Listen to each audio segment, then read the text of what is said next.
Halo guys, welcome back again to my channel bersama saya Hansan di sini dan seperti biasanya setiap harinya saya akan buatkan video seputar cryptocurrency. So bagi kalian yang tertarik seputar cryptocurrency boleh aja langsung bantu saya like dan juga subscribe.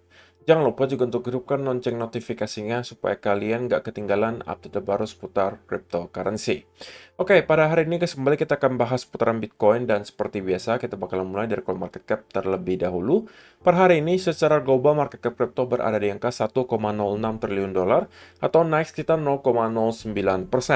Nah, Bitcoin sendiri di angka 23.200-an, Ethereum 1.600, BNB 303, XRP 0,37, Cardano 0,36, Polygon Matic 1,26 dolar, dan Dogecoin berada di urutan ke-10 dengan harga 0,081 dolar.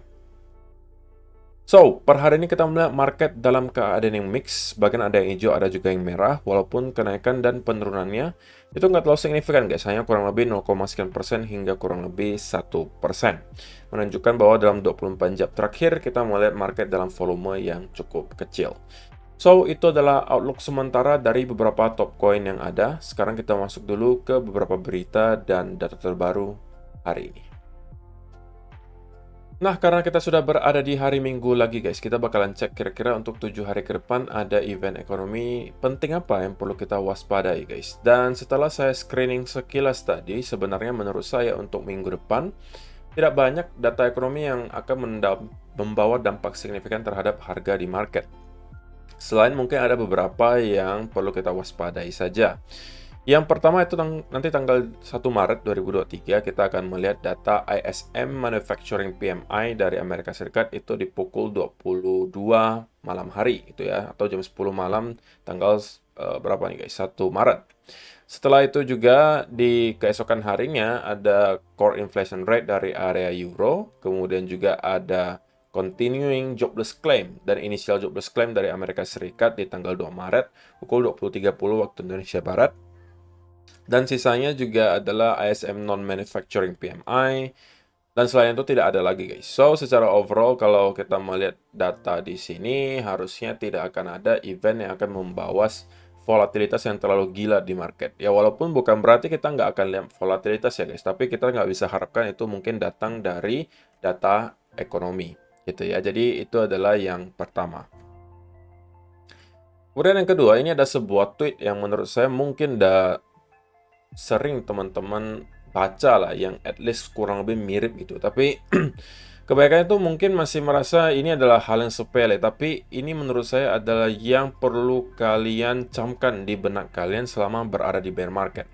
If you haven't experienced crypto market cycles before, as cliche as this sounds, you have to ignore all the clowns fudging and spreading misinformation. This isn't going to be an easy journey, and the market will test your will at all times. But if you do remain patient, if you block out all the noise and stick to your trading plan, you'll end up reaching your goals, which is all that matters. Jadi, untuk teman-teman yang mungkin sebelumnya belum pernah merasakan crypto bear market, dan saya yakin dan percaya sebagian besar dari kalian itu adalah termasuk kategori tersebut yang mungkin baru masuk di tahun 2020 atau 2021, ya kalian harus tahu gitu bahwa kalian ketika hold di area bottom bear market itu bukanlah hal yang mudah gitu. Kalian harus ignore semua orang yang menyebar FUD, menyebar misinformasi, ya menyebar apapun lah yang akan membuat kalian merasa fear gitu. This isn't going to be an easy journey. Saya juga setuju. Ini tidak akan menjadi sebuah perjalanan yang mudah bagi kalian karena sewaktu-waktu market akan ngetes lagi.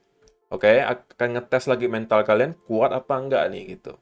Caranya apa? Ya caranya dengan harga Bitcoin dan aset kalian yang terus menurun gitu kan. Kemudian juga berbulan-bulan kita sideways tanpa ada volume, itu juga ngetes loh kesabaran kita. Kemudian juga nanti akan ada FUD lagi yang muncul dari sana-sini, dan kalian harus blok juga itu.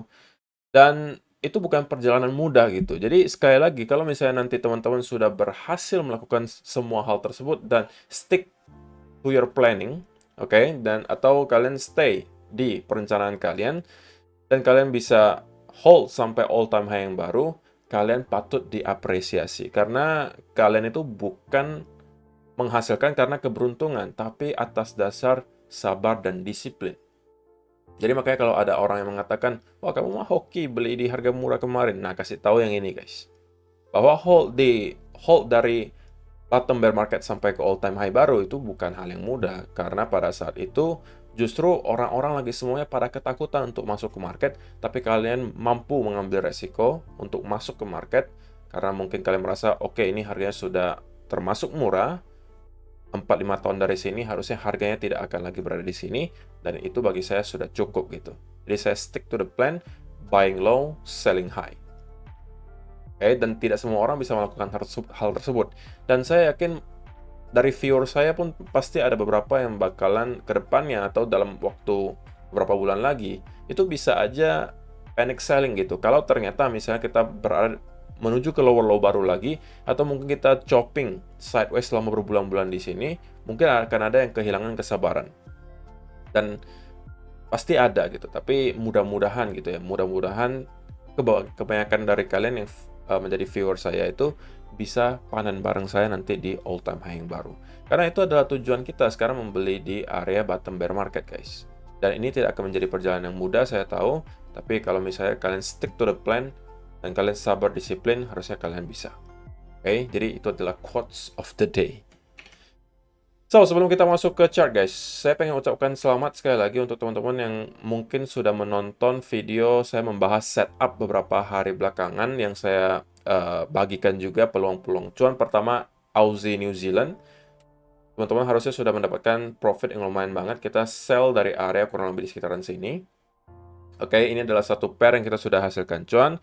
Kemudian dari gas alam juga, kalau misalnya teman-teman ada kemarin sempat masuk dari sekitaran area di sini, sekarang juga sudah start printing cuan gitu. Oke, dan mungkin sebagian dari kalian udah start taking profit.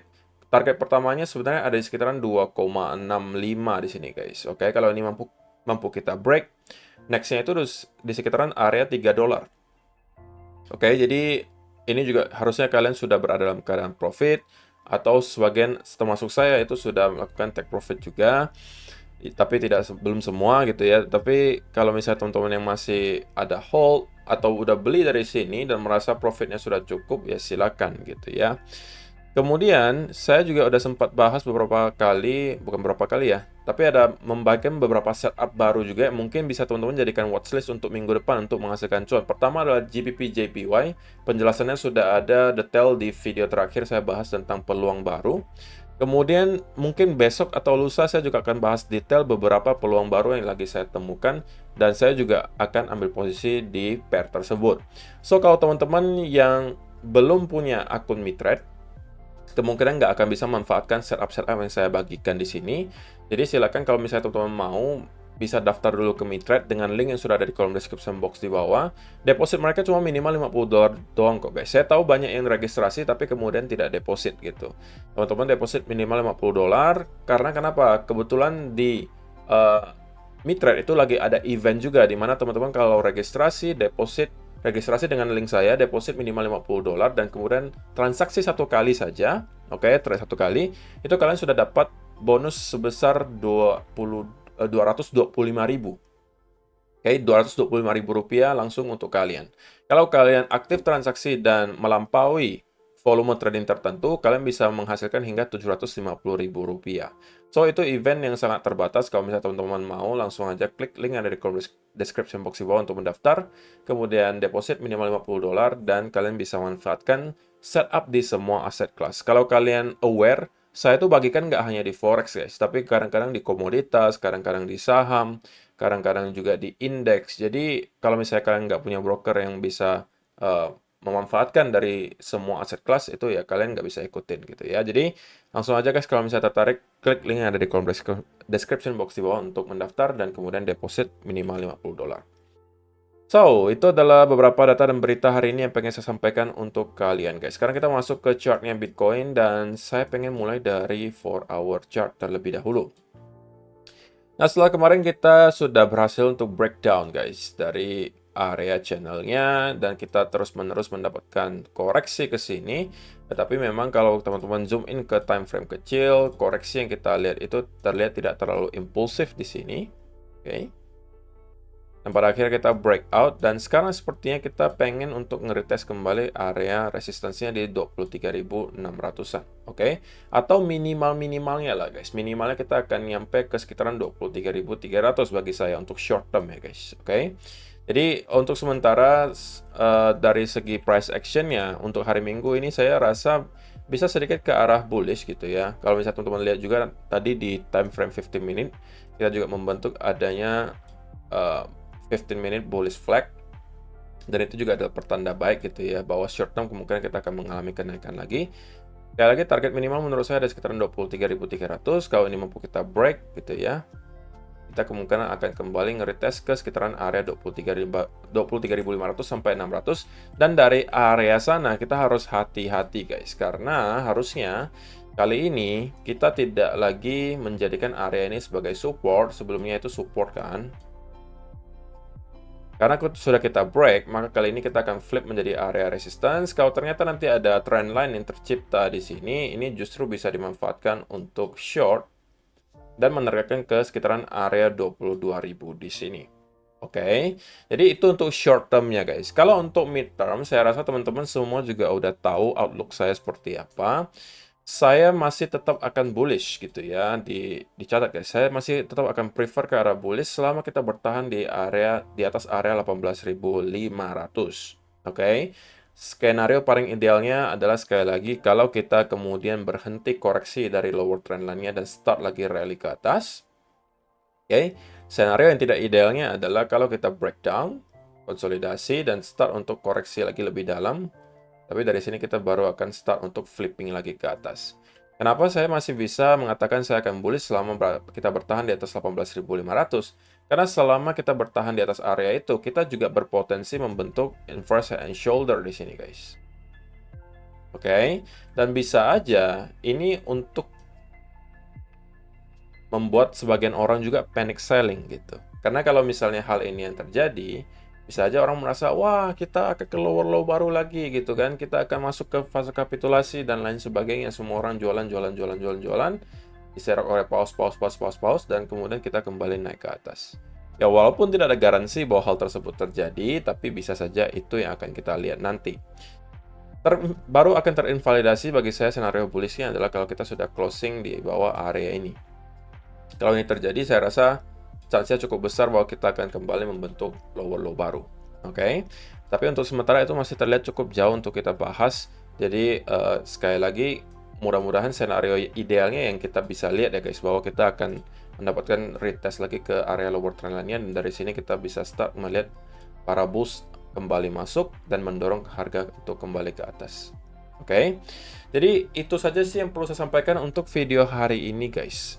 Kita juga masih berada di hari Minggu, volume juga terlihat masih cukup kecil. So, sekali lagi, ketika volume kecil, kalian kalau misalnya nekat untuk trading pun, pastikan sudah aware akan resiko pergerakan yang sulit untuk ditebak, gitu ya. So, itu saja. See you in the next video, guys. Bye-bye.